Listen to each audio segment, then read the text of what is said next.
So it underlines or underpins everything that I write. It underpins everything that I do. It's not what I do, it's who I am. And folks of real faith understand that, right? I couldn't hide from it if I tried. So the St. Peter Project, we'll talk a little bit about that. What I want to do is, if I'm on my game tonight, I'm going to shorten my spiel, and I'm going to open it up for Q&A, right? I could guess what it is that you want to know, or we can talk about it, right? So if this is a successful evening, my hope is that it becomes interactive, right? And that you ask questions so we can have these discussions. And I can give you the process, I can give you, behind the curtain when it comes to the writing, but more so just to connect as humans, right? And share this night together. There we are. So we're going to feature the Thursday Night Club tonight, coffee and dessert. We've had that. There were Kajadish. Did everybody try the Kajadish? They were fantastic. Yeah. And then we're going to do a book signing, very briefly. My grandfather was an amazing storyteller. He could make you laugh and cry, and as he spun his tales, I couldn't tell what was fact and what was fiction. To be honest, I didn't care. What I did learn is that words have the power to connect us. I also realized that one day I wanted to be a storyteller too. Fast forward 2 decades, I chose a career in law enforcement, working as a prison investigator in a medium security penitentiary, while also holding the rank of sergeant in the U.S. Army National Guard, military police. Life was going exactly as planned until Christmas night 1990. I received a phone call from my platoon sergeant informing me that our unit had been activated for Operation Desert Shield. Saddam Hussein, along with the fourth largest army in the world, had invaded Kuwait. We were called to serve. My tour of duty in the desert was a difficult one. While in enemy territory, I had a blinding sandstorm flipping my Humvee. For 3 hours, I was stranded, and for the first time in my life, I felt alone. When an American chopper finally landed to fly me out of there, I made a promise to myself. Not if, but when I get home, I'm going to chase down my lifelong dream of becoming a public law. Thankfully, I kept that promise. Nearly 3 decades later, I've written 17 books, 7 of which are national bestsellers. I'm known for writing tearjerkers and male perspective to a female audience. I'm blessed to have more than 100,000 copies sold, with a list of major awards and even a Christmas movie to my name. For me, though, it's all about the story I'm working on now. Among the countless things that I've learned in my 30 years of writing, 2 things stand out. The first, we rarely get what we wish for, but we always get what we work for. And even more importantly, we're never alone. Not ever. So if you get any messages, I believe this film, this clip right here, cost me, it was a dozen donuts and a 2-liter bottle of Coca-Cola. The kid across the street does amazing work, right? And he was just finishing up his college experience. But it's kind of a cool promo, right? Because I can stand up here for hours and talk about my background. What I want to do is I want to focus on the decision that got me to come here tonight, right? Originally. So I'm 23 years old, which is considered somewhat of an old man, right? I go over to Operation Desert Shield just before the ground war kicks off, right? We were trained by Special Forces. As a military policeman, my job was armed escorts, right? Patrol main supply routes, and also collect EPWs, or enemy prisoners of war. Once we get through the breach into Iraq, we were there for about 3 months. When my platoon sergeant asked me, "Hey, listen, do you have any time off?" I'm like, "Yeah, all the time in the world, right? We're working 18-hour shifts, we're sleeping for a few hours, we get back to it. There really is no time off. You're there, you're just taking care of business." I was a squad leader. We'd actually split the platoon in half. So I had 15 people. So we had 5 Humvees, 3 per Humvee, and that was my charge, my responsibility. And I took that very, very heavily, right? My job was to make sure that everybody got home and that we all survived this thing, right? So my grandfather, I talked about him in the clip, he was an amazing storyteller, right? I come from Westport. His nickname was Swamp Yankee. An amazing storyteller. You could sit and I'm not trying to be cliche about this, you could sit at the base of his rocking chair and he would tell stories and he'd make you laugh, cry. You couldn't tell what was real, what was fiction, and it didn't matter. All I knew was that words had power and they connected people. I knew that. And I didn't realize at the time as a young boy, he had planted a seed that I wanted to be a storyteller too. So fast forward 20 years, I'm in the Gulf War and my call sign is Swamp Yankee. A wink to the old man, right? You got to pay homage to the family. And that's what I love about the uniform, right? U.S. Army and my family's name, which means it's my father's name and my grandfather's name and his father before him.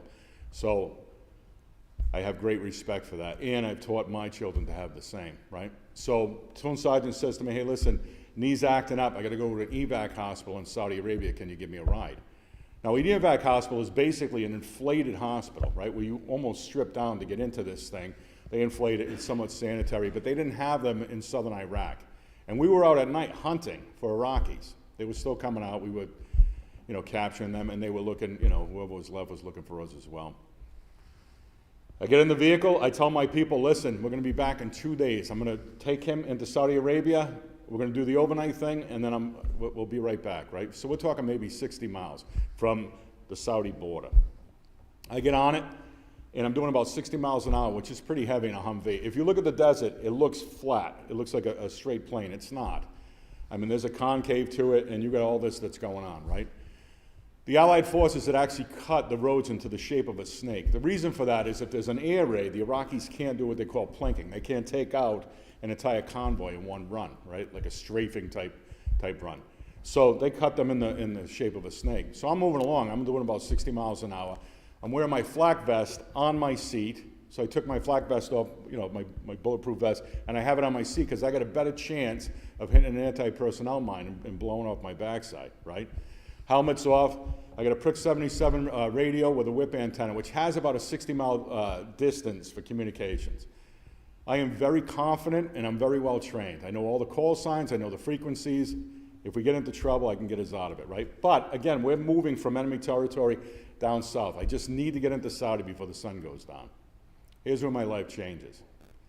All of a sudden, we hit a dust storm or a sandstorm. If you've never experienced it, it's like taking a can of Tang, powdered, this orange powder, and throwing it in your face, right? Visibility is at 0. I'm still not off the pedal. I need to get into Saudi Arabia, right? All of a sudden I hear a bang, and I mean a bang. And I look up and the windshield spiders, and all of a sudden the world starts spinning end over end. I wake up, I'm laying prone in the sand, and the sand is not like Horse Neck Beach, right? It's almost as fine as powdered sugar, right? In the Arabian desert. So the first thing I look at, and I don't know why, but I look to make sure I have all my fingers. And I did, but I'm missing my wedding band. I hear the Humvee still screaming. I look over, it's up on its roof. My platoon sergeant, who's strapped in, is upside down, he's unconscious, right? But the driver's side had been smashed. So had I not been thrown out, I wouldn't be here tonight. That's not lost on me. Even like internally, like I knew, there's more than just the two of us here, right? I could feel it was almost a spiritual experience, even though it was terrifying. I run over, I cut him out, I drag him out, I treat him for shock, right? I then shield him from the sun, which can get up to about 120 degrees during the day. Now I go over and I get on, right? I'm Swamp Yankee. I'm going to call Bucky 13. We're going to bring in a medevac, no problem, right? Only the radio, the antenna is buried. There's nothing but a squelch. I get on it again. Bucky 13, this is Swamp Yankee, and I'm going to give an 8-digit grid coordinate. This is exactly where we are. I'm going to pop smoke. He'll know where which way the wind's running, and we're going to get him to land, right, and take us out of there. Nothing. Squelch. 3 hours I sat in the desert. And for the first time in my life, and now bear in mind, I have a background working in the prison system. I was an inter-perimeter security officer, meaning that I was a detective inside. I don't shy from confrontation or conflict. In fact, the better I get at the job, the less I liked myself, right? So even when I got in the desert at 23 years old, I was well trained. And all of a sudden this panic wells up inside of me, and I mean wells up. Almost as if I'm 5 years old and I've lost my parents in the mall. I'm fearing for him as much as I'm fearing for myself. He's out of it. He's basically, just babbling. And to be honest with you, even if we didn't flip the Humvee, he was normally babbling anyway, right? So I'm in trouble. I mean, we're actually in trouble, right? So I pray. And it was the first time in my life I'd ever felt alone. I mean, alone. And I've seen people suffer some terrible things, but I don't think I've ever seen anybody suffer something worse than actually feeling alone, completely alone. It's either Iraqis are going to show up or the Americans, and thank God the Americans show up, right? They end up strapping us to a longboard. They throw a Philly collar on me. He said, "What hurts?" I said, "I have to pee, like really bad." He says, No, like, let's be. And I said, "Listen, we just need to get out of here." We ended up flying out. In the meantime, my entire company's searching southern Iraq for us. When they get to the Humvee, it's stripped. The Iraqis had come and taken everything clean from it, right? We spent 2 days in Saudi Arabia. As I'm being strapped into the helicopter, one of the Americans comes over and grabs my hand and does one of these, and then he looks at me and smiles, and when I looked at my hand, it was my wedding band. And I make a decision. I can go home and continue to work for the prison system, and I can succeed at something that I hate.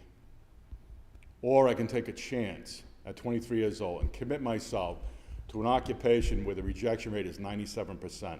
So would I rather fail at something that I love or succeed at something that I hate? And I can't take credit for that. That was Jim Carrey, believe it or not. That was his quote, right? But it struck me then. So I make a decision, not if, but when I get out of the Gulf War, I'm going to chase down my dream. I'm going to become a published author. And I did. I came home. If I'm being honest, it took me several years to really return to who I am. When I write, I have I have some size. I have a military background. I have a law enforcement background. I write tearjerkers, right? Male perspective to a female audience. Several years ago, I'm in Cape Cod. I'm sitting in the back of a room. I'm the keynote speaker. There's 250 people in the room, right? 3 men. Me, some guy who looks lost, and another gentleman who's holding his wife's pocketbook. I turned to my right. I said to the woman, "Have you ever heard this gentleman speak?" And she says, "No." I said, "He's awful." And she said, "What?" I said, "He's absolutely terrible. I hope the sandwich is good." I think everybody paid like $20 to hear me speaking. So she turns to her friend, "Phyllis, I knew we shouldn't have come." They start getting into it, right? All of a sudden, somebody comes up and gives me a gracious introduction, as Pastor Don did, and I stand and I walk to the podium, and when I turn around, she starts laughing, and I start laughing. You can't judge a book by its cover, right? So when I came home, thankfully, I feel so comfortable in my own skin, having gone through that experience, that I'm able to write what makes people cry, what makes them laugh. I don't hold back. And it's not worth me putting pen to paper if I do. So I think about it now, and I try to teach my children this. The lowest point in my life becomes the greatest opportunity. Without a little bit of faith, it would not have, right? I could have went the other way. I could have started drinking. I would have went back in the prison system. I would have become even better at the job and become ultra-violent. There's a road, there's paths that you can take and choices that you make, right? But I would rather be that 8-year-old kid, right, at the foot of my grandfather's rocking chair listening to stories, only this time I want to tell them. So let's fast forward a few years. I come home, it takes me a while to start writing. I don't realize that I'm not going to really know how to write for about 10 years. In fact, the first book that ever came out, I was smart enough to use a pen name, a pseudonym, Stephen Herbert. I still thank God for that today because the book is absolutely horrible, right? It borders on unreadable, right? Unfortunately, it's out of print. But you have to make your bones somewhere, right? You have to learn what it is that you're going to do. My whole thing is I need to commit. What I don't realize is everything that I'm going to write for the next 30 years is going to have one theme. You are never alone, not ever. If anybody reads one of my books and you feel like, wow, he kind of gets it, right? You can relate to it. It's real. Then you also realize that there's somebody else in the same boat that you are. So it's impossible for you to be alone. None of us are alone, right? To me, there's no greater crime, no greater sin. Like it's a punishment that we give to ourselves. And I've spent the last 30 years of my life and will continue to spend the rest of my life trying to disprove that. So here's a fun story. The Thursday Night Club. We just came out with the movie. We're going to show a clip in a few minutes. I love this story. I wrote it in one day, and we're going to get into it. Before I do, Pastor Don is going to show the clip. I hope you enjoy it. And that sign is going to point you towards doing something that makes a real difference. Dear Lord, we need to talk. I'm terrified, and I could really use a hand here. We have a mission in this world. That mission is to be kind to others. I put myself on a bone marrow donation list, and they want to talk to me about a possible match. You're going to see a sign. The good Lord, He's always giving us signs of His love. And that sign is going to point you towards doing something that makes a real difference. The question is, are you open to it? I think we have a mission. Come together to do something incredible. I've decided that I would like to establish a college scholarship. You're the answer to our prayers. You saved her life. We have a mission in this world. mission is to be kind to others. That's it. You've seen everything you need to. Do not rent the movie. You've just seen it. I'm teasing. Gloria Gaynor, she's in the movie. She did survive. And she's absolutely a wonderful person, right? So, the Thursday Night Club. I'm going to go back 10 years, right? My wife and I rent a house in Martha's Vineyard. We have a friend who has a house, so it's affordable. We're going to take the kids over. We're going to return to 1962, right? No cell service, bicycle built for two. We're going to go back in time and spend a week as a family playing board games, and so I'm super excited about it. Problem is, we have tickets on the ferry from we have the house from Saturday to Saturday, but we can't get the van over on Saturday because it's booked. So somebody's got to go over on Friday. And hopefully you know me well enough to know I'm not going to let my wife sleep in a car, right? So that means I'm going to. And it's been, I haven't slept in a car since college, right? So this might be a good time. I bring everything in the car to include my backpack. So we're talking about pads, empty pads, pens. This is a dream come true for me, right? I'm not being irresponsible to my family. There's no distractions. I can spend the entire day writing. So I take the first ferry out. My wife questions that, like, why the first? I want to make sure we're all set up, right? So we come into Oak Bluffs. If you guys can picture this, there's Ocean Park in the middle, right, with the gazebo. I start circling this thing like a seagull. Very few parking spaces, and you can only park for 4 hours. So I have all day. So I'm circling. Maybe 20 minutes, 25 minutes goes by, somebody pulls out, I swoop in, right? Now I get out, now I'm really excited. I got my backpack, I go over, I set up on a park bench. I'm gonna spend the whole day, right into the night, writing. No sooner I start getting set up, I see this 14-year-old kid dressed in a police uniform who happens to be a summer cop, right? He's riding a Segway, and he starts marking the back tires of every vehicle that's parked there, because 4 hours, right? So he's checking his watch, he's marking the time, and he's marking these rear tires with an orange grease pencil. I'll never forget it. So I look at him, I give him the nod, officer, sir, whatever I call him, and I start writing. I start writing a Christmas story. Late July, early August, doesn't even make sense to me. Kids are flying kites, right? You can feel that sea breeze coming in, right? Those seagulls are screeching. And I want to write a story about Christmas spirit and try to understand why people lose it. Why are we so kind to each other during the season and then forget about that, right? And move back to, some selfish ways. But I'm also thinking, if I'm going to get this right, I need to write it for my kids. So I start to write it. And the story's about 5 college kids. They end up suffering this tragedy. As a result of the tragedy, they decide they're going to run this contest. Whoever commits the greatest deed by Christmas night, anonymously, wins the pot. And because they're college kids, they're poor. So the pot is 4 quarters in a peanut jar. And what I have them do is absolutely amazing. And I'm going to tell you something. There are times when you write, and I don't know if anybody's ever seen the movie Finding Forrester. Has anybody ever seen that movie? You've seen it, right? So Sean Connery, he basically plays this recluse who's trapped up in his house in New York City, but he's won this great literary prize. I don't know if it was the Pulitzer or whatever, but there's a young writer who's trying to get to him and learn the craft.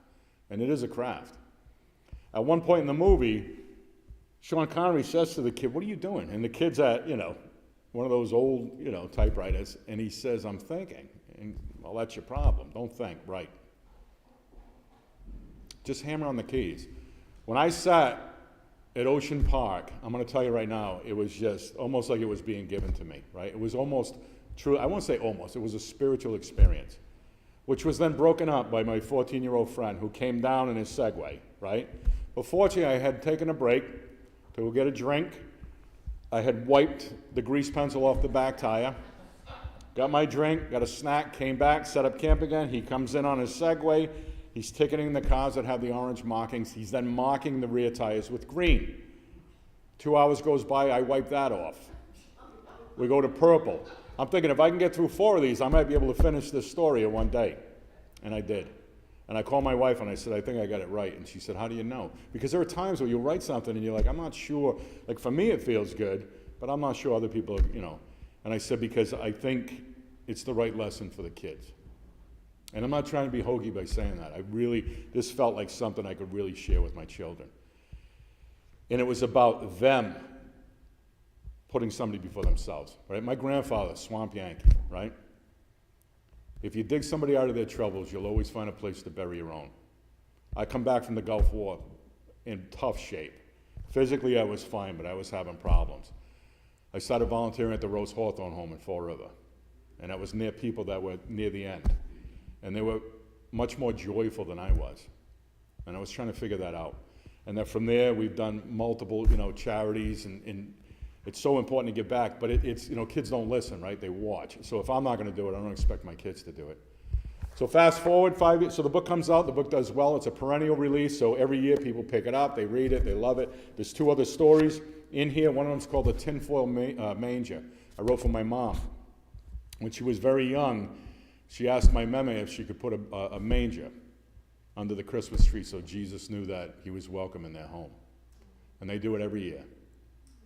And we've carried on the tradition. And they basically just roll up, they make a bed out of aluminum foil, put a baby blanket in it, and it goes under the tree. So I wrote the story for my mom, right? But really, the anchor for this is the Thursday Night Club. Book comes out, it does well, it gets reviews. Here's what most people don't know. When one of these books comes out, I'm already on 2 books. I'm 2 books later. Like for me to come here tonight, I literally have to look at this and be like, okay, I gotta put myself back into the Thursday Night Club. So, book comes out, it does well, it goes away. Other books come out. The average book shelf life is about 18 months, and then the book dies, unless it is an event that can, bring it back to life. I got a call 3 years ago from my publisher saying, hey, listen, they want to do an audio podcast drama. So picture old school radio, right? Like kind of sitting by the radio. 6 episodes. We're going to record this in Brooklyn in a professional recording studio. Oh, and by the way, we have Kathleen Turner, who's going to play the voice of an angel, right? Who also sounds like she smoked a sheep, right? So I go into the recording studio and I'm like, how do you, that's the perfect angel, you know what I mean? Somebody who's real, like somebody I could sit and talk to, right? That comes out, and it's also a free download. So if anybody in this audience is into podcasts, please download it on Apple, wherever you get your podcasts. 6 episodes for free. Last year I get another call. They want to make the film. Now think about this. I write a story where I own this story. Lock, stock, and barrel, right? Everything in this story is me. Characters, scene setting, plotting, right? Dialogue goes on and on, right? We get into the audio podcast drama. I then collaborate with another gentleman. We write the script together. We obviously have to take this, because I have this to work with in a novel, and I shrink it down. And it's very, very close. Now we want to do a movie. Let's do it. We write another script. Only this time the script changes again. I sign a contract. We go on the set in New Milford, Connecticut. It was just filmed back in February and March. Valerie Smaldone was the director. She's been on Law & Order. She's done a lot of stuff. Fantastic. She's a wonderful person. Production crew could not have been any more talented. Gloria Gaynor shows up. Awesome. Best part for me, my daughter, my youngest daughter, is into musical theater. She loves to sing, dance. She's been on stage since she was very little. And she ends up singing the song going into the movie and the song coming out. She also appears in the movie. I too appear in the movie, except the size of my head doesn't allow me, they can't see all of me, just part of my back, and then, I guess the lens wasn't big enough. But as I come through, I'm thinking, oh, Stephen King does this, right? Can't be that hard. And at one point, they're like, all right, let's go, we're gonna do a retake. Mr. Manchester, can we talk to you? And then they start to explain to me how to walk. I'm like, all right. Take the same steps, go the same route. I need you to pause here. Now I'm stressed out. My legs are shaking. I forgot I didn't know how to walk. So cool. Now here's the fun part. When we get to the set, there's 4 rooms, production rooms. So we're talking executive producers. There's your money, right? You got producers who really put the movie together. You have the writers, you have the assistant directors, so on and so forth. Second room, primary characters. Third room, secondary characters, and the final room is for extras. So maybe 10 people in this room, and it starts to increase. You get to the extras room, it's packed. So they said, Steve, you're in room number 1. I said, no, I'm actually in room number 4, because that's where my kid's going. And I came to spend the day with my kid. I go in the room. I didn't realize at the time the payoff was there was Doritos in the room, right? So I'm like, they didn't have Doritos in the first room, so I found the right place. I sit down in a desk, and obviously I'm not a very small person, so I sit down. It's one of those children's desk, and I'm sitting there, and I'm eating Doritos, and there's cheese, like powdered cheese. And this old timer to my right starts squawking. So I turn over, I say, obviously I'm not a shy person. So I said, what's going on? So he says, well, I don't know. He said, they took my wife 2 hours ago, and I haven't been called yet. And really the whole town comes out, right? Because they want to be in the movie. And these are extras, just walk in and out of scenes or whatever. But the director will walk in the room and say, I like her face, his face, and boom, boom, boom. You four with me, and everybody else waits. He's upset. So I said, yeah, it's just kind of the way of the game. So he says, I'm going to be honest with you. I was out there for a little while. He said, I don't even know if I like this story. So I said, it's funny you should say that. I can't stand the story. I said, my kid wants to be here, this and that, and we start going back and forth, right? All of a sudden his wife walks into the room and she's like, please stop talking to him. So she's like, do you know who you're talking? Which is so bizarre, but he's like, what? So I start laughing and she says, he wrote the story. Sir, I'm so sorry. No, don't be sorry. I said, they've made so many changes. You're pretty accurate. I said, here's what we're going to do. I went back out, I found more Doritos, and then I went to see the director, and I said, this gentleman needs to be in the movie, and he was. But the best part for me is when we drove home, is I said to my daughter, if you wanted to do this, could you do it? And she's like, yeah, of course you could, right? But you don't make a wish, you work. I've worked for 30 years. I worked for 30 years to get here tonight, to be able to have an opportunity, a blessing, to stand up here at the pulpit and speak to you, right? I say I've written 17 books. Claude's going to hate that I'm sharing this little secret, but I've written more than 30 books. 17 is my lucky number. So 20 years from now, if you hear me speak, you're going to hear me tell people I've written 17 books. Because it doesn't matter how many books I've written. People ask me all the time, what's the best book you've ever written? It's the book I'm working on now, because I love the creative process. Right? But my hope, and this is the joy of being or doing what I do, I have no idea the impact that my books have for the most part. All I know is that with the purest heart, I try to put what I can to the best of my ability on paper and send it out in the world, right? I was probably in my late 20s before I realized I wasn't driving the bus. I'm a passenger on the bus. I do the best I can, right? It's in God's hands, and I mean that, and I feel that, and it kind of takes the pressure off a little bit too, right? So I'm going to fast forward a little bit more. We end up doing a book called The Menu. Most books take me 6 to 9 months to write. This book takes me 10 years. It's about me trying to teach my children not to fear death. Like, what are you worried about, right? My dad passes away at 75 years old. Everybody's mourning and grieving. This is a true story. My parents had 2 of my siblings. I was 16 years old when they had a little girl. 5 years later, they had the second little girl.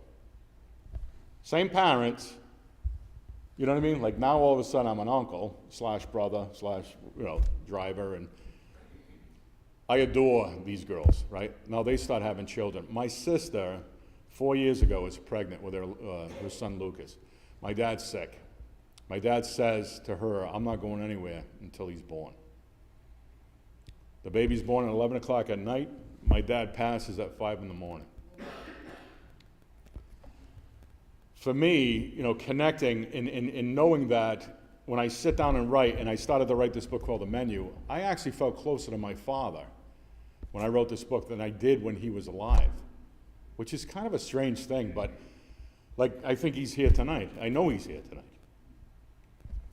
So when I write The Menu, I start writing it thinking, well, it's just going to be another book that I write. It'll take me a year to write it. It'll take me, 2 years to get published, and it's out into the world. And it doesn't happen that way.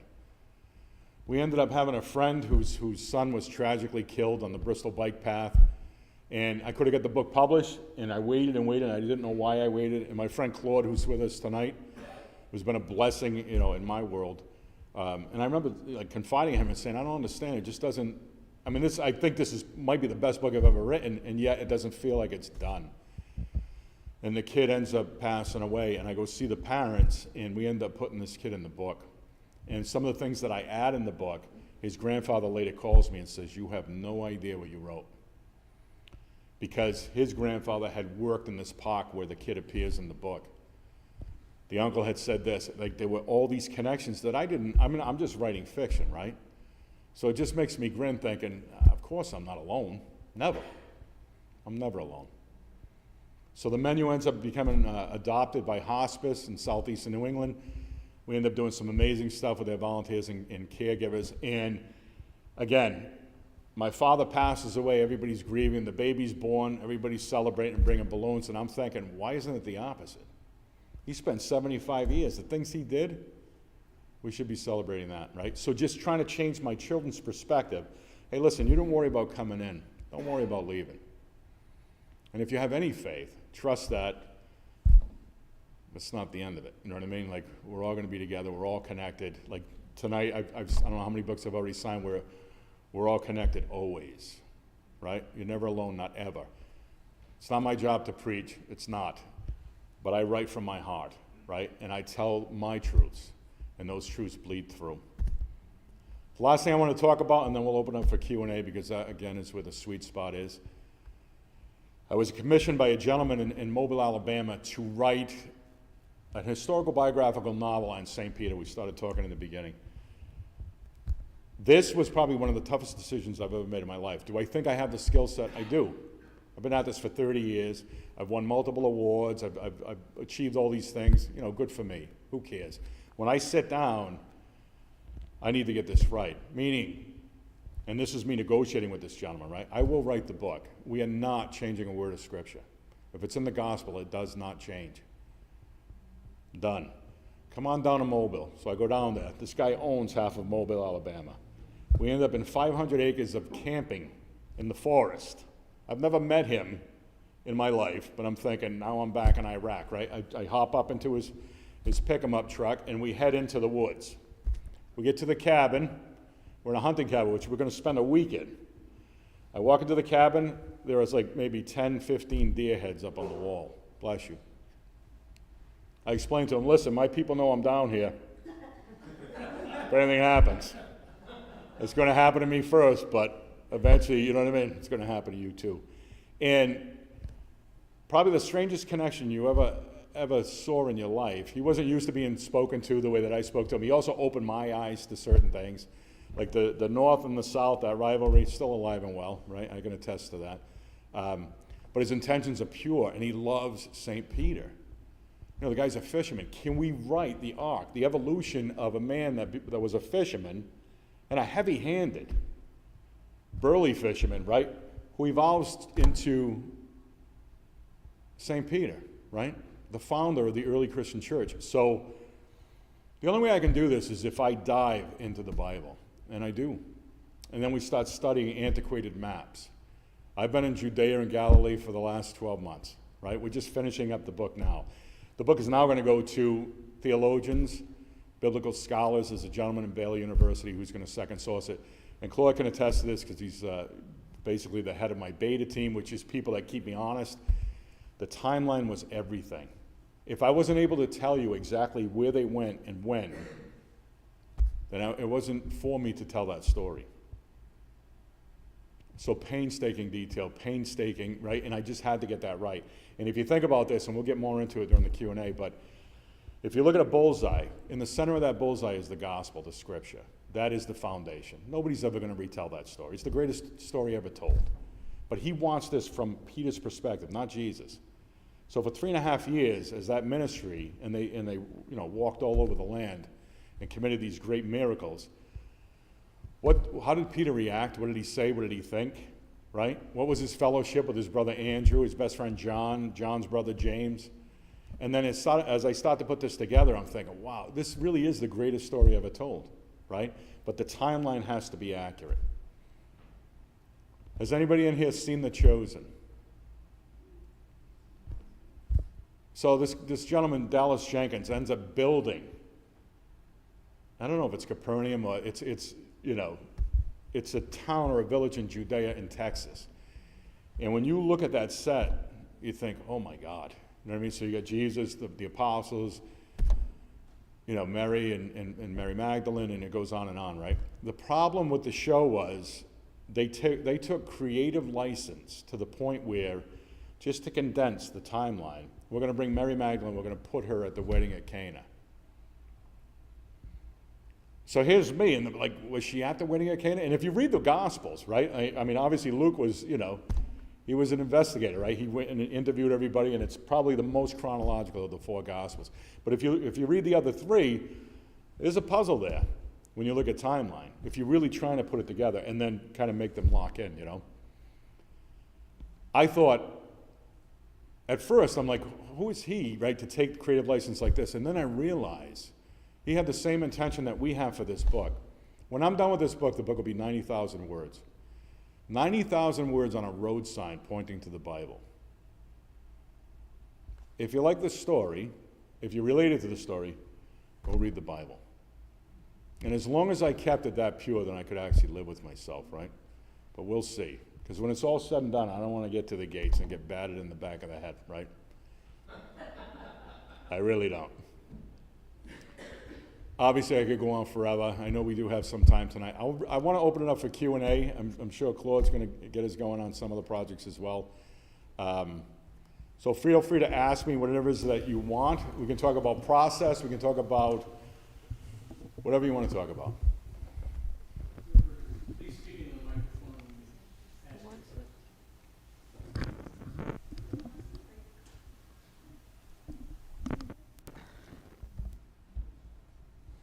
Do you think that your next book will be coming out?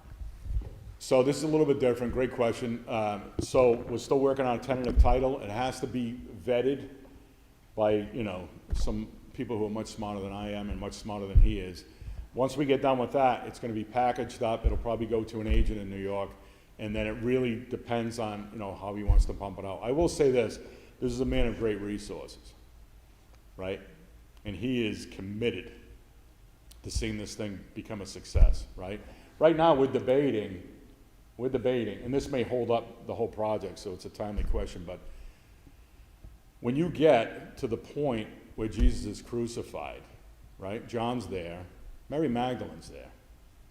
So this is him and I on a conference call for 2 hours, and me trying to explain to him, listen, I need to switch POV, point of view, right? So we need to go from Peter, who's 90% of this book. We need to go from Peter to Mary Magdalene, where she comes back to the safe house or John Mark's house, right, and says, listen, let me tell you how the master suffered. And then we go right, so I break the story, I go right into her perspective, and then we come out of the break and we go to him. And then you realize he's just been kicked in the throat, right? We've taken him to his knees. He's denied Christ 3 times, so on and so forth. That one decision, because he wants more cuts, that one decision could actually eat up weeks. Do you know what I mean? So I don't control this project. My guess is late 2023, early 2024, and I will be in touch with Pastor Don to let you guys know. And to be honest with you, I'd love to come back and discuss it, right? Because there are going to be people that tear us up, right? I mean, who am I to write about St. Peter, right? But I say this, if you look at, and I'm not trying to make a comparison, but if you look at Leonardo da Vinci's masterpiece, The Last Supper, right? I can now tell you everything that's wrong with that painting. I'm pretty sure he wasn't in the room, right? So art is art. So this was what he saw, but they weren't seated, nor was the table linear. And we can go on and on. He was actually teaching lessons, right? He put Peter in the servant's position so that Peter would have to wash feet and serve food. And it was one of his final lessons to show him, if you want to lead, you need to serve. Right? So what I try to tell people, 2 words, just imagine. Just imagine. Right? Andrew finds Christ, he runs home, he tells Peter, you got to go, we found him, we found the Messiah. He runs up. First thing Jesus says to him, you are Simon, you will be Peter. Now, I don't know about you, right? And I'm a man of faith, but if Jesus says that to me, when I walk away, I'm turning to Claude and saying, what did he just say? Like, that makes absolutely no sense to me. Like, what does he mean? So you have these conversations. So really my job was to take that 3.5-year ministry from Peter's perspective, his reactions, and even internal thoughts. And there's only 2 words that justify it. Just imagine. Just imagine. And again, I'm not trying to, by no stretch am I trying to rewrite the Bible. What I'm trying to do is take people to the Bible. Right? Because more times than not, in the Bible, there's 1 sentence, 2 sentences, and it's done. Right? With my skill set, you can talk about somebody being stoned to death, and then I can take that scene and make it come to life. I can give you the sound of what it sounds like when a stone hits a skull, right? And all of a sudden it becomes visceral and you're in the scene. And that's what I spent the last year doing. So I'm hoping to get onto something a little lighter, more toward the shallow end of the pool. Go ahead, you have a question? This gentleman that's,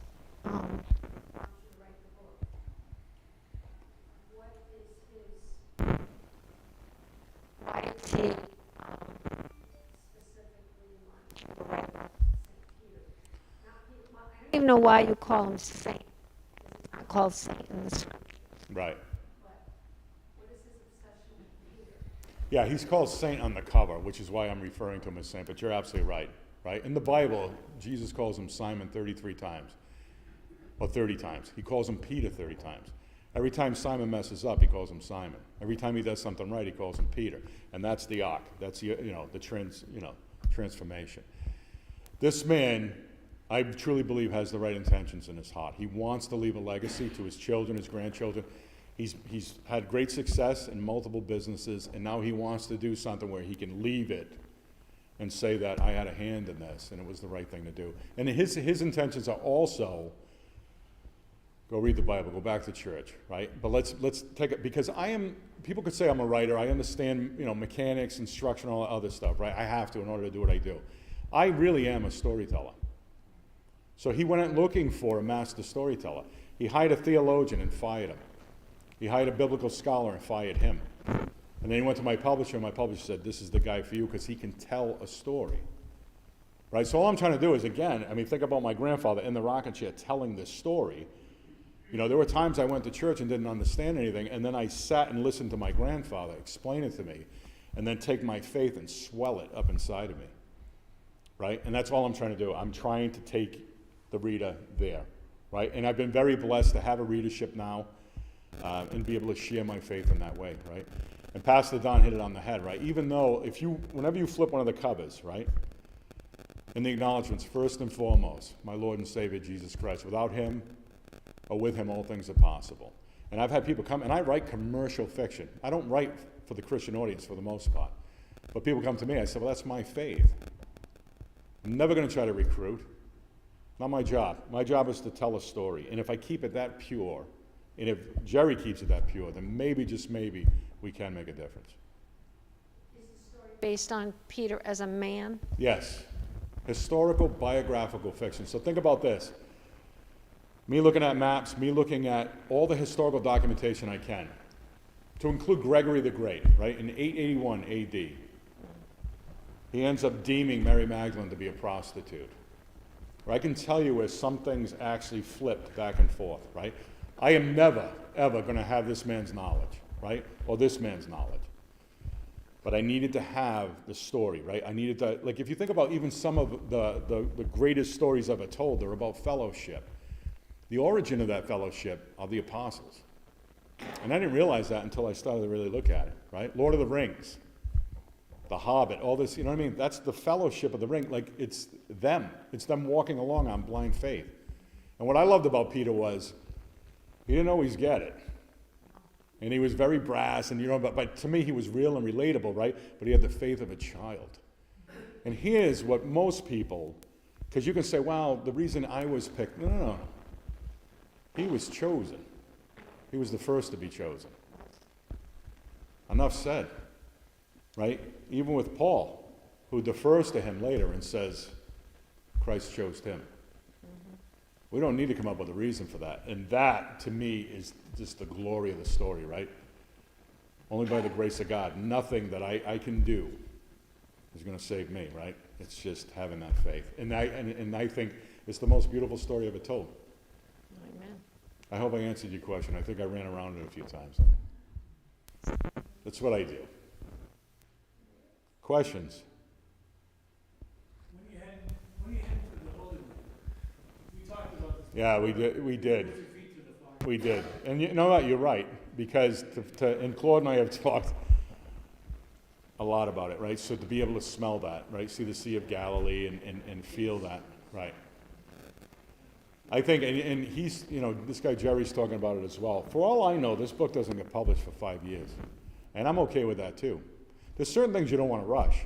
I work with, like tomorrow night, the reason I couldn't be here tomorrow night is I'm teaching a class, which I'm going to give you the link to. Hopefully you can join, right? But the class is trying to teach new writers, slow your roll.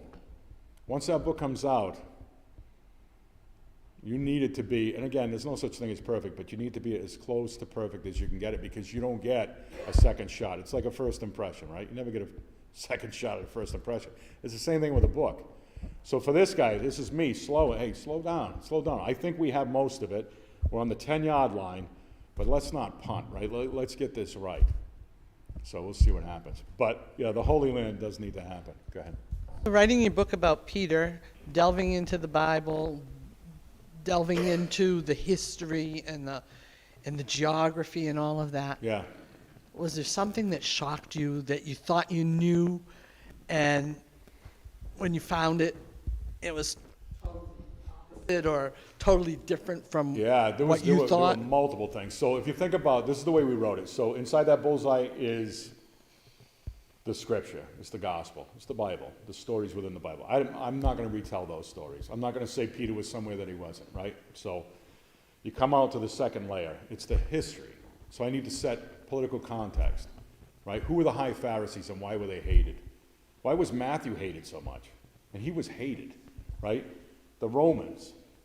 So once you create that political context, and I really needed to study this, like to the point where I understood. It's like I was telling a story 100 years from now and trying to explain Republican versus Democrat. Why was the country divided? Well, you need to dive a little bit deeper to explain that, right? And you usually can't do that in two pages. So I needed to understand that. And even if I don't put it on paper, I need to know it, because as I'm writing it, that's what's going to happen, right? The third layer out is scene setting. Pastor Don's point, right? I can tell you as much as, I think one of the best chapters in the book is the wedding at Cana. When Jesus hugs his mother, right? You think about that seed, and then that comes to fruition in the end when she's holding him at the base of the cross, right? And people are witnessing this. So that deep love, right, that's shared between the two. So scene setting. And then finally dialogue. Now here's where I take creative license. If Christ said it, we don't change a word, right? If the apostle said it, we don't change a word. But if we walk away from the scene, there's some things to be said, right? And that's kind of what we're doing. So I'm trying to make this a story. I'm trying to tell a story where the Bible allows for 2-3 sentences. And again, I'm not talking about quoting Christ here. I'm talking about this is what happened. This person was stoned, period. And then along comes me and Jerry, and no, this is how the stoning really takes place. You know, this is his mother shrieking, right? This is what it sounds like. So to put somebody there and then take that, so the miracles that took place, and there was so much that happened, who am I to pick and choose what to put into it, right? This is the one thing that probably shocked me the most, is the females in the Bible were very, very strong characters, and they were played down. So this is me talking to my collaborator, right? If I was to write another book based on the Bible, it would be from the perspective of Mary Magdalene. The first that he appeared to, right?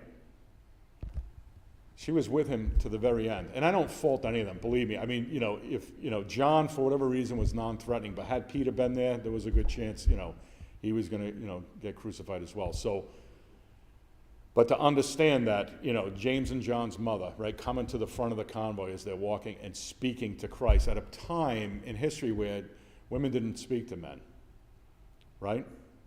The Samaritan at the well, at Jacob's well, right? Just what the impact that she had. Jesus' mother Mary, Mary Magdalene, right? Lazarus' 2 sisters in Bethany. When you think about all those characters, when you really start to flesh that out, you're like, wow. I mean, these were also, they weren't apostles, but they were very, very strong disciples, and they had something to say. So for me, it just, the gospel is the gospel. I'm never going to question the gospel, right? But the way that some things are told, you can either, and I do it all the time, you can either highlight something or not, right? So in this book, you're going to see, Mary Magdalene, and again, 90% of the perspective is from St. Peter, but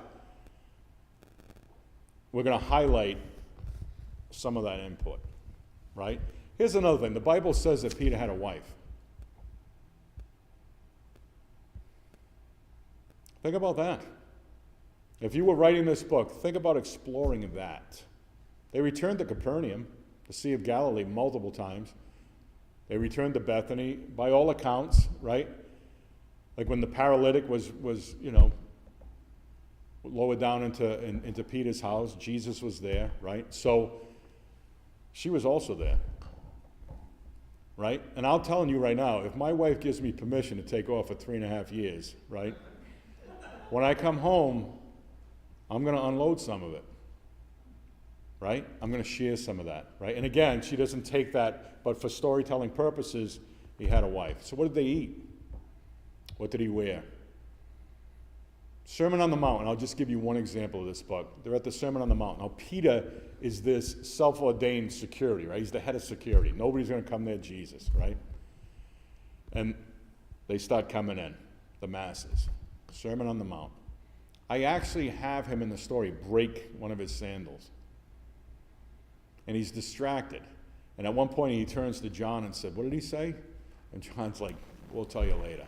So the whole time, John and Matthew are scribing this. And Peter's asking these questions. But again, just to put it in storytelling, like to put it in a scene where it's like, yeah, I mean, I'm not saying it did happen that way, but it could have. However, whatever Christ said, he said. We're not touching it. Again, a very long answer. The guy who commissioned you, he's happy with what you've done? I think so. I made it out of the cabin, so that was the first. No, I think he is. I have a skill set, right, where I write emotionally charged, reality-based fiction, and he got exactly what he got. So when you say fiction, it implies that we've embellished. My only point to him was there's certain things that we cannot embellish in this story, and we agreed on that, which makes the collaboration work. Go ahead, Cindy. Well, I was thinking about how you emotionally involve your readers, because that's what makes it authentic when they get into that. And I was wondering what for you might have been other pieces of music or fiction that touched on the gospel or about Jesus' religious life. I remember when Jesus Christ Superstar came out, I cried all the way through it. Yeah. That was very powerful. And there are a couple of other authors I've read over the years, but who's they? Yeah, so Thomas Walsh, he's no longer with us, but he was an English biblical scholar, and to me, he was probably the premier. I mean, he didn't, and listen, the worst thing that can happen to me, right? You know, if you're going to charge me with a crime, the worst crime you could charge me with is plagiarism. So I study other works, and then I remove myself from that, because I can't use their words, I have to use mine, right? So Thomas Walsh was one of them. There were 3 others, and they kind of, you know what I mean, kind of go down. The Chosen was actually very inspiring to me. And I only say this, if I had read the book or listened to it, it would not have been. But because it was visual, because I could see the setting, and I'll give you like the wedding at Cana, for instance, right? I see the wedding at Cana, right, and the hoopah and the way that they decorated the whole thing, and I'm like, wow, how they prepared for it, their traditions and ceremonies. And then I take that, I start to research it, but now I have somewhat of a visual, and then I think in my head, because obviously, you know, I'm a cocky 8-year-old, right? In my mind, I can do it better. I'm going to add to this. I'm going to bring more richness, right? So I'm going to use all 5 senses. You're going to smell it. You're going to smell what actually happened. You're going to feel it, right? Again, Pastor Don's point, great point. What does the air feel like on the back of your neck? If you can feel that, then you're with them. You're with them. And we have an 80-20 rule. My job is to tell you 80% of it. The other 20% is you taking everything that you already know and applying that. Right? So if it was a grandparent that instilled faith in you, I want that grandparent with you when you read this book, because all that's going to come up. And for me, all it did, this entire project, all it did was confirm my love for Jesus. I mean, truly, at a very, very simple level. And I'm in a state of gratitude, and I thank him daily for the blessing of being involved in this project. And here's me praying to remove my ego, get out of my own way, so that I can do the best I can do, right, for him. So we all have a job, right? Pastor Don, you know, has his flock. For me, I was given a set of skills or a gift, and the best way that I can share that gift is by, you know, telling stories. And this, again, it was absolutely terrifying when I was off at the job. And I think one of the best decisions I ever made was to take it. Even if I do get flogged before it's over. There's a chance.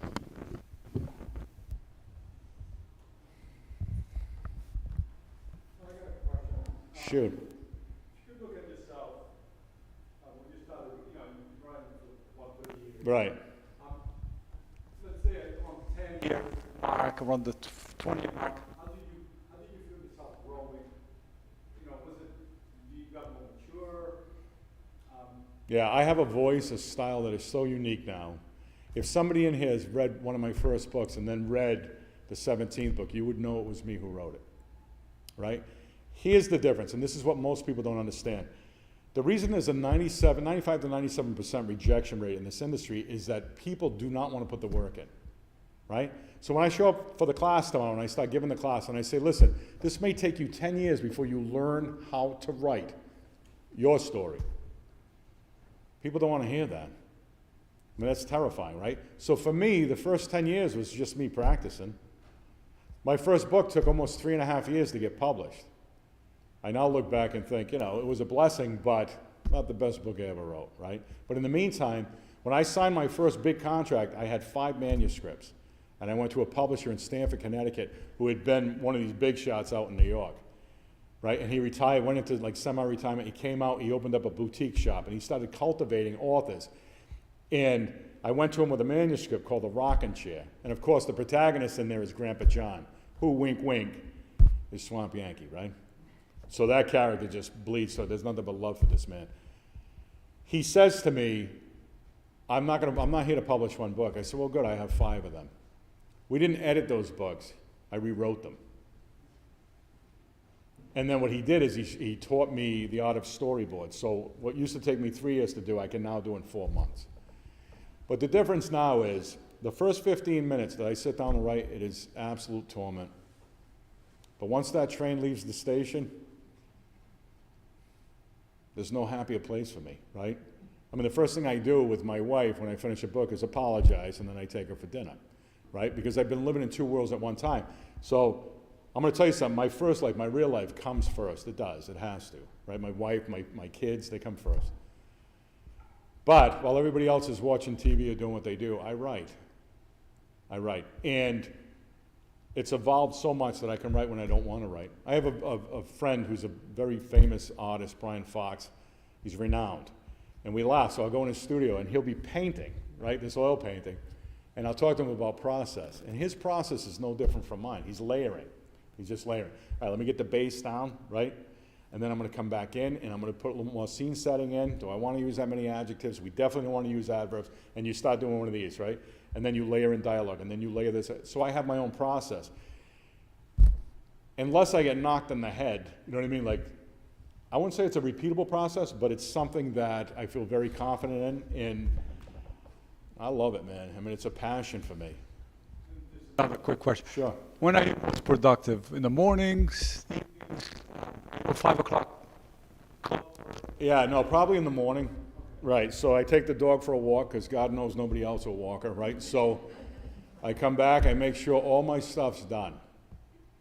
And then I get at it. And when I get at it, I'm talking maybe 3 to 4 hours, right?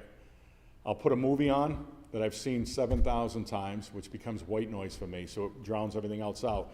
And then I get right into it. Some of the best writing I've ever done is in front, and Claude's not in the room, but he would have laughed. Our daughters dance together competitively, which is another world, right? And I used to sit in front of a speaker.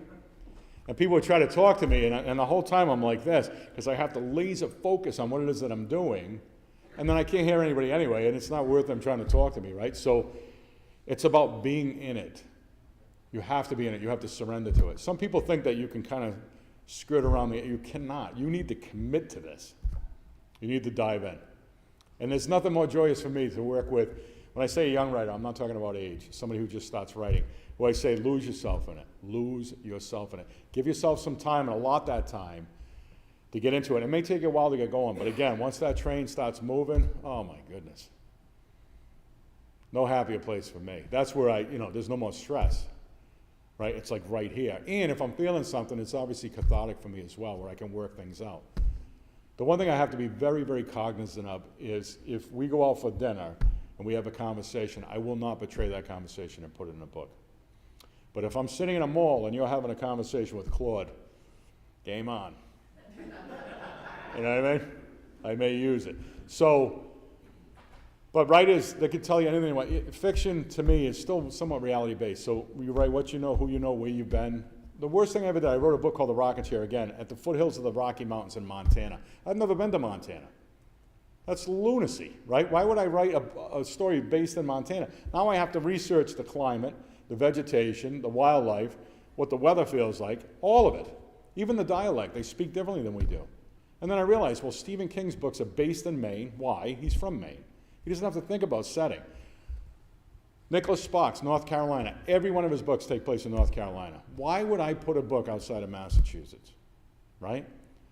So why wouldn't I bring people to Sam's Bakery, right, to buy meat pies in Fall River, right? Or take you on the Comet, the roller coaster at Lincoln Park, right? And people from this area love it because it's an homage, it's a wink to them. People who are reading out in California don't know, but they've more than likely been on a roller coaster, right? I've been successful because of character development. The characters that you read in my book should become real to you. And I think where I've really, really kind of honed my skills is I am all 80-20. If I write a grandmother and I give you all the grandmother, she can never be yours. I'm only going to give you some of it. And then it's going to be your grandmother. And as soon as that clicks, you're going to love this story because your grandmother's in it. There's some magic in it, but you really have to check your ego and kind of step back from it a little bit. That was a great question. Thank you. Wonderful. Pastor Don. In terms of emotional process during your writing, have you ever, for instance, developed an animosity toward one of your characters? Yes. Yeah, I've hated several of them. Hate's a strong word. The one thing I will say is, as long as there's no indifference, right? If I walk away from a project or a character for 4, 5, 6 weeks, then I don't feel passionate enough about that character to continue on. When you write a villain or an antagonist in the story, right? The worst thing you can do is take somebody from your life, pluck them, change the name and appearance. They're still going to know it's them, right? So I use a blender. I take the next door neighbor who's always looking out the window, right? An aunt who may have been unkind, right? And you take 3 or 4 of these people, you throw them in the blender, and then all of a sudden you get these attributes or these traits that I can apply to this character. Because if I can't feel it, if I don't feel the animosity, the reader won't either. Right? If you're crying when you're reading one of my books, you can rest assured that I cried first. If you're laughing, then I laughed. And laughter is a lot harder, believe it or not, to put on paper than crying. I mean, there was a book when I first started called 12 Months, where the protagonist, kind of a bucket list book before the movie Bucket List came out, but where he gets diagnosed with stage 4. He's got 12 months left to live. So the publisher says, oh, you're going to write a book about death. I said, I'm not. I'm going to write a book about life. The first time in his life where he's going to go out and really live. And one of the things he always wanted to do is do stand-up comedy. So I tell my wife, I'm going to try stand-up comedy. And she's like, you are out of your mind. Yes, but I need to feel what he feels. And it was absolutely terrifying. I'd rather get back on a C-5A Galaxy and go to Iraq than get back on a stage, right, where you tell a joke and you, bless you, and you hear crickets. You tell the second joke, you hear crickets. Your heart starts racing, you're sweating. I look down, my wife's like, it's over. Like, just come off the stage. It's done. It's done. There's a certain art form to that. And I'll tell you, I did 12 shows. The last show I did was at the Ramada Inn in Seekonk. I did 7 minutes. I opened up a show, and I actually there was about 300 people in the audience. I'm standing off to the side, and I was the guy who's going to open it, so my wife comes over. She's like, are you okay? I said, I don't know what the symptoms are for a stroke, but I think, I might be. And she's like, you'll be fine. And I got up to the microphone, and as soon as I started talking, it felt like this natural, right? I got laughs. I sat back down. I ordered my first drink, because you need your wits about you. I ordered my first drink, and she looks at me, and she says, wow, the crowd really liked that. I'm done. I'm done. So now I've experienced that. I can move on from it. Do you know what I mean? So it's almost like, get out there and live it, right? And the stuff that really, really scares you, that's the stuff you should be doing. I'll tell you, this is a blessing tonight. 10 years ago, forget about it. 5 years ago, I would have had a tough time being up here. Right? You get me at a cookout, I can make you laugh, right? Get up at a podium all of a sudden, but I've had to do multiple before I feel comfortable to get up. And really, you almost have to not care, right? You have to care but not care, right? But this is what I learned along the way, and I was just telling Claude this. We did the Rotary Club last week. We're at Sog's Restaurant in Fall River, upstairs, 60 people. I get up, they say, you can't use the microphone. What? Cannot use the microphone. Curveball, all right. They put the screen up, we're gonna play a couple clips, screen falls.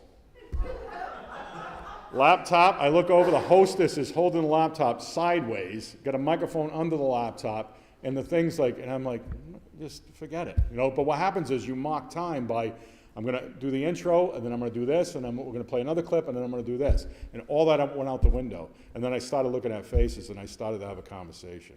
And as soon as you connect with people, that's the magic, right? So I'll always remember tonight for that reason as well, right? So this is me really kind of coming into my own as a public speaker, because I've always been, all right, let me just get my stuff out and you know, get out of here, right? And I don't feel that. So, and I thank God for that too. You had a question in the back? Are you still taking suggestions for a title? Yeah, well, here's the funny part of that, right? Usually the title's mine. I'm not a ghostwriter on this, but I've been commissioned to write the book, right? So, no, absolutely, and I'll bring it back to him, but this is, you know, this is by committee. At some point, we're going to run a beta team, and he's handpicking some people in Alabama, and I got my folks up here that I've been working with for years. And the people that I've surrounded myself with are more honest than kind. And that's the only way to do it, right? I will say this, he's like a brother to me, right? But the reason he's a brother to me is because he will not lie to me. He won't. He won't hurt my feelings, but he will not lie to me. He'll tell me exactly, this is what I'm thinking. And then I take it back, right? You gotta wear that thick skin, and then I kind of, you know, discern whether or not I should go forward with it. And the question's always this, does it make the story different, or does it make it better? And if it makes it better, it doesn't matter if it was my idea or his. I need the story to be the best that it can be. So if you do have, we'll talk out there, but if you do have some ideas, I'll write them down for sure. So you walking on water down at Horseneck these days, or? Say that again? You walking on water down at Horseneck? No. I wish I had the faith. Working on that? I'll tell you, what a beautiful story, right? Just absolutely beautiful. And every lesson that was taught, right? And he knew it all along. And I just fell in love with it again, you know, but in a different way. Like now, when I think about, it's not fragmented for me anymore, right? There's a continuity to the story, where they met, where they went, what they did, how they processed it, and then obviously, and most people know the end of it, right? So the crucifixion and the resurrection, and then we get into a little bit of post-resurrection and kind of cut it off. But it just confirmed my faith, like to me. Say again? What gets him out of the boat? What gets him out of the boat? Are you saying when Jesus calls him? Well, he asks if he can come to him. And Christ says, yeah. And then it's that blank faith. But I think as soon as he realizes and he looks down, because it only takes a few steps, right? And it's such, to me, it's such a great example of our faith, right? Like, and I love too, like whenever there were children around, and that's why like there's certain stories, like biblical stories that are told where Christ is kind of, you know, and I'm thinking he loved kids, right? So he was laughing and smiling like, you know, and I remember calling Claude, well, I'm maybe 3 months into this project, and I say, wouldn't this be an awesome ending to the book, right? Starts off with Peter sitting up on a rock as a fisherman, looking out on the Sea of Galilee. There's fog. He's waiting for the fog to clear, and then he sees his boat, and he sees his brother down there. At the end of the book, he comes back, and he sits on the same rock. But he starts to think about, right? So Nero's circus, being crucified upside down, this, you know, how his future plays out, right? But I think without actually saying how he dies, what if he turns to his right? He feels a presence and turns to his right and sees Jesus sitting there. And the last line is, and Jesus smiled. Because throughout the book, there is some playfulness that takes place as well. Whenever he points out children, it's like, they don't question it. Stop questioning it, right? And that's what I loved about Peter. Like Peter was, you know, I mean, there were others that had questions, right? Thomas, but Peter. I love the character getting into the book. I adore him now. I truly do. Because to me, he's the everyman. Because he became what he became, we all have a shot. Really. I mean, he was chosen, not because he was the most pious or the most, you know, he was not an intellect, he couldn't write. I mean, it goes on and on and on. But he had the faith of a child. which is amazing. Do you have another question? Or is it karaoke time? Go ahead. This room has read the Bible, of course, and when it comes to the crucifixion, it's a horrible story, horrible. And I think because it's so horrible, you dismiss it sometimes. Yeah. The first Easter season, when I first came to this church, the pastor has a board and the lights go down and he nails with a hammer into that board. Yeah. Nothing I've ever seen or heard since then has made such an impact on my life as that. Because the sacrifice becomes real, right? It's It does. Yeah. For us. Yeah. For us, he did that. Yeah, and I'll tell you, it was, and thank you so much for bringing that up, because even writing this, how much detail do you put in? How graphic are you, right?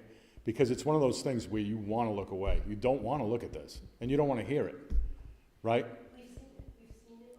Right. We've seen it in movies, we've seen it. Yeah. But when you actually hear it. Yeah. Isn't it funny you say that? Sounds, right? More than visuals.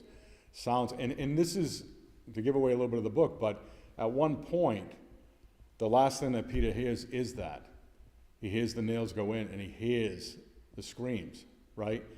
And for me, as a writer, I think that's almost worse, right? Like there were people that were with him in the moment, and then he was off at a safe distance, but he hears this, and you think, oh my God, like what, you know what I mean? What went through his head, and then you start to think about the shame and the guilt and everything else. But I mean, crucifixion, right? The word excruciating. And there's no greater pain, physical pain, right? So the sacrifices, you know, and that's the balance. And that's the stuff we'll work out with my beta team and his beta team. Like, how much do you give people, right? Because it happened.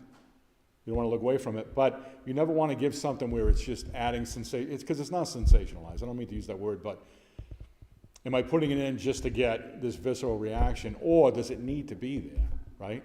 And those are some of the questions that we still have. There's a difference between sensation and sensing. Right, right. Very good point. Very good point. But thank you for sharing that. That is, that's quite an example, right? That's going to stay with you.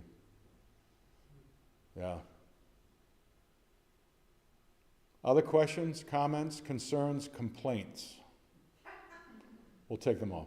Claude? I'll go comments. One of the things that's been very impressive for me, we talked about obviously the Bible, you know, and so many stories shared in the Bible.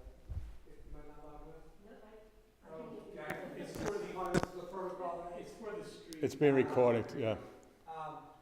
You know, the Bible tells many stories, but there's not a lot of depth to the stories, right? They don't spend a lot of time talking about any one particular scene, even though even some of them, Luke might have said it, Mark might have said it, but there's not a lot of depth to it. And I think one of the beautiful parts, is really what I'll say, of Steve's writing in this particular piece, is that he takes the Bible, it's accurate, a lot of painstaking effort to make it that, but to get those stories and more depth, the signs, the sights, and the characters, and to hear the dialogue, and just imagine as human beings, as put ourselves in that story, having that experience, what would you have said, and how would you have reacted, and what would the dialogue have been with you and your brother, who's also, you know, one of the apostles. Imagine you with your brother. So, I think just it was a beautiful part of the book that was very, very powerful. But the other thing I want to leave with, totally separate, I mean, Steve's a pretty good speaker, right? Yes. Yeah, great job. But it was something that was really good that happened to me tonight. And I'm looking at one of the people who's involved in that story. Where's the other angel? Here's the other angel of the story. So you know, you put out some beautiful food and drink, and I, you know, just being the outsider, could I have some tea? There's no tea. Sure, we'll get you tea. So, you know, a minute later I go in the back room and they're scurrying like little mice in the cabinets looking for tea. Can't find tea. They got the pot on the oven and it's warming up, there's no tea. Right. So then I see one put on her coat, and she leaves the building. No. Where are you going? I'm going to get some tea. So one goes out one door, and I think the one goes out the other door. And they both come back separately with tea. Oh my goodness. Yes. Wow. So that has a lot to do with Steve talked about earlier, that he can write stuff and he can tell his kids things that are important. But instead of doing, he's showing by example. And so I saw a beautiful example of unconditional love. So I may sound like a cup of tea. It was very cruel to be by that. Oh, thank you. That's fantastic. Thank you for sharing that. Was it good tea? Was it a good cup of tea? All right. Thanks. You want to maybe look at some of those titles, and I know you got some of them out there. Yeah, so my apologies up front. So the Thursday Night Club, I came here to talk about that tonight. Well, I wanted to ask you about Thursday Night Club. Yeah. Because I've seen the movie, Did you but I like it? haven't read the book. Yeah, that's all right. Book's better. So, does the book succeed in what you were trying to do for your yeah, kids? Yeah, absolutely, yeah. Okay. It's bad, that's tongue in cheek, right? So it's different, right? It's different. So when you write a book, you have all this to play with. You bring it in, you bring it in. So for a movie, if you say, well, the budget starts at $1.2 million, right? We finished off at $750,000. Seems like a lot of money. Not a lot of money to make a film, right? So also taking a commercial story, spinning it a little bit, right? Fitting it into a Christian audience. So there was some things that happened. But I take great pride in the fact that it was based upon my work, that I participated in the process. But it was also a learning thing for me too, right? Because I'm sure you've all heard, writers hum and haw about, oh my God, they took my story, they did this and that. It's almost inevitable, right? Because you can't, if you think about, again, the way that I write, if you were to make a film, it would be an 8-hour film, right? It would have cost $1 billion. And so I understand that, and I'm starting to get better with it. Claude has also scolded me multiple times. But. The screenplay can only contain about 15% of it. Right, very true. And it's only dialogue. So you think about character development, right? How do you flesh that out, right? Scene setting is scene setting, but you're right, primarily dialogue. So 80% of it's dialogue.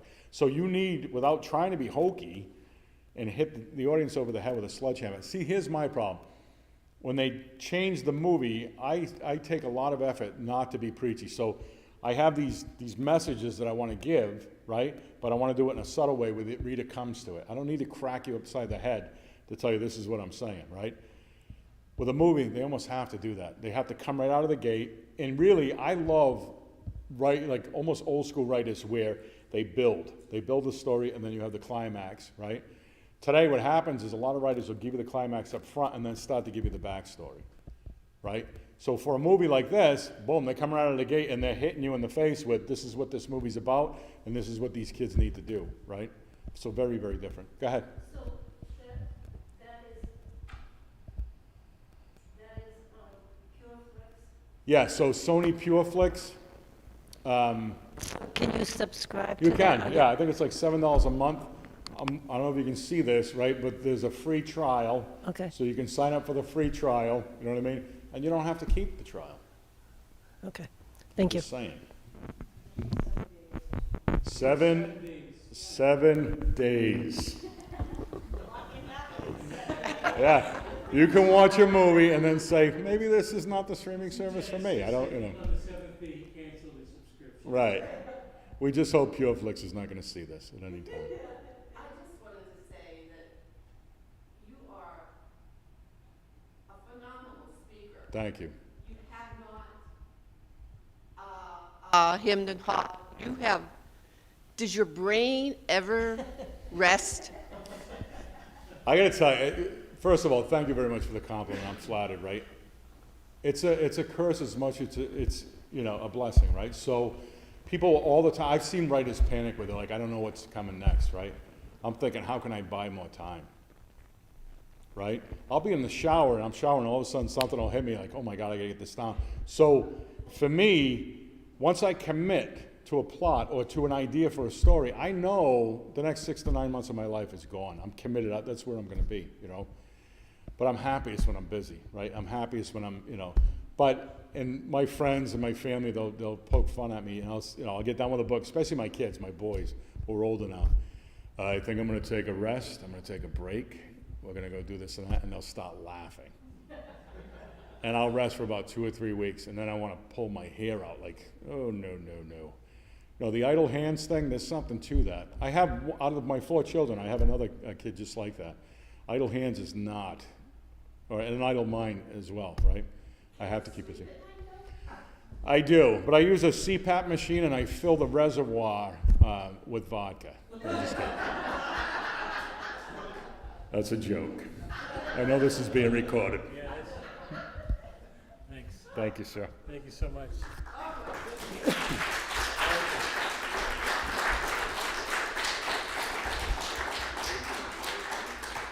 Well, now you know, when I went to the author's brunch and I heard this man speak and God spoke to me and said, he's got to come to this church, stand in this pulpit. We are so blessed to get this good word today. Don't forget that I own that copy that you have in your hand, and just a prop. But so we're going to go out and there's several books for sale on the table. So you might be thinking, I'm going to go home and buy it from Amazon. Don't. Because what Steve hasn't told you is that when you buy a book from Amazon, he gets pennies on the dollar for that book. So if you can, and if you're thinking of Christmas gifts, and you ought to, particularly the Menu, a very inspirational book, deals with death and grieving and recovery, and so if you're thinking of doing that, buy one tonight at the table. Or buy 3 or 4 and give them to people. If you know anybody that works in like hospice or works with the elderly or something in those lines of work, I would suggest if you're bidding on something, get them in. It's definitely worth it. Great. So let's have a nice round of applause and a warm thank you to Steve. He'll be back to give us the spoiler ending of the gospel at some point. But listen, there are lots more desserts out there, a little bit more coffee. There's decaf if you have to drive. And there's tea. And we got tea. We have a lot of tea. Thank you very much. Thank you, Pastor Don. Thanks, Brian.